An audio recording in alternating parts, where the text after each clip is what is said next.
What do good people do when good people suffer? We'll find out today by looking at the book of Job.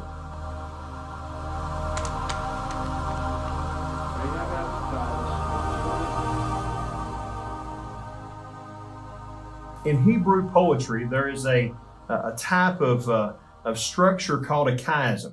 And that's when one section of passage lines up with another section of passage in a pericope or in a book.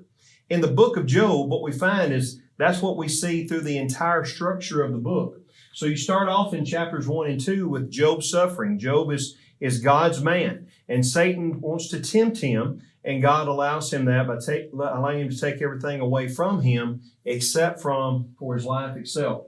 In Job chapter 3, we have his response. This is Job answering what's happened to him in all of this suffering. Then in chapters 4 through 27, we have 3 rounds of speeches between the 3 friends that have come to comfort Job and Job.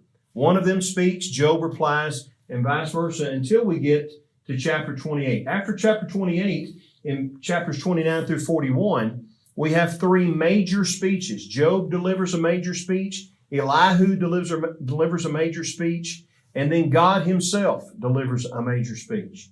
And then we see Job's response to God's speech in chapter 42, verses 1 through 6, and then Job being blessed at the end of the last chapter. In the middle of it all, we have this chiasm working between these coinciding sections until we get to the main point is right here in chapter 28. And what's going on in chapter 28 is very unusual. If you'll notice in the chapters previous to Job 28, it says, for example, in Job 27 and verse 1, then Job continued his discourse and said, and then when you jump over to chapter 29, it says, and Job again took up his discourse. Well, if he's taking it up, that means he laid it down. And where he laid it down was in Job 28, which is a unique poem about wisdom.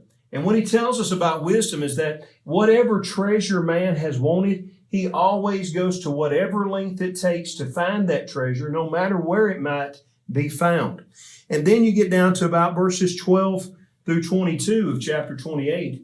And what we're told is that wisdom is inaccessible. It's something that we can't find. In verse 12 it says, but where can wisdom be found? And where is the place of understanding? That's very opposite to the way Proverbs describes wisdom as being out on the corner of the street begging someone to take. But the Proverbs wisdom is that wisdom that if we abuse alcohol, it's going to be bad. If we're lazy, it's going to be bad. The wisdom that he's talking about in Job is why do the righteous suffer? And what he's telling us in this is that we really don't know. You drop down to verse 23 of Job 28 and it says, God understands its way and he knows its place. For he looks to the ends of the earth. He sees everything under the heavens. When he imparted weights to the wind, he meted out the waters by measure. He set a limit for the rain and a course for the thunderbolt. Then he saw it and declared it. He established it and searched it out. God knows, but we may never know.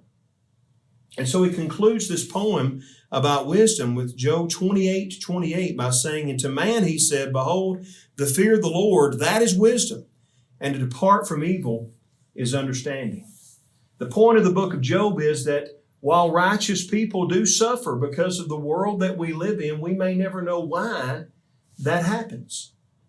Our job is to remain faithful to God, to allow the things that happen to us in this life not to push God away, not to drive us away from our relationship with the Lord, but instead we ought to use those things to want to cleave to Him tighter, to hold on to our relationship with Him, to trust in Him and His will, and to know that He is a good and righteous God with whom we can spend an eternity with if we're faithful to Him through good times and bad.